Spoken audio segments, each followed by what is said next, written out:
मित्रांनो, शिवसेनेनं मुंबई लुटली किंवा अन्याय केला लोकांवरती मुंबईच्या असं सांगण्यात येतं.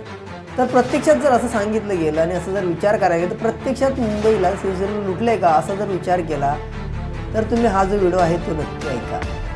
मुंबई महानगरपालिकेवर शिवसेना येण्याच्या आधी 750 करोडच्या घाट्यामध्ये म्हणजे लॉसमध्ये चालली होती. जेव्हा 1997मध्ये शिवसेना जेव्हा सत्तेमध्ये आली, त्यानंतर जेव्हा शिवसेना 2022पर्यंत सत्तेमध्ये होती तेव्हा त्यांच्याकडं 2022मध्ये 92,000 करोड रुपये त्यांच्या FDमध्ये होते.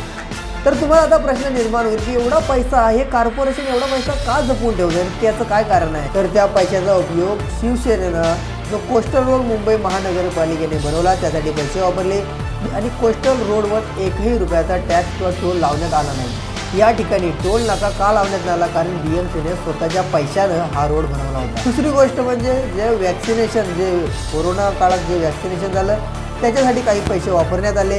आणि दुसरं म्हणजे जेव्हा BMC जे कामगार आहेत जे लिटार होतात तेव्हा त्यांची पेन्शन असते त्यासाठी या पैशाचा उपयोग केला जातो. तर मित्रांनो, तुम्हीच सांगा आता मुंबईला नक्की कोण लुटतं आहे.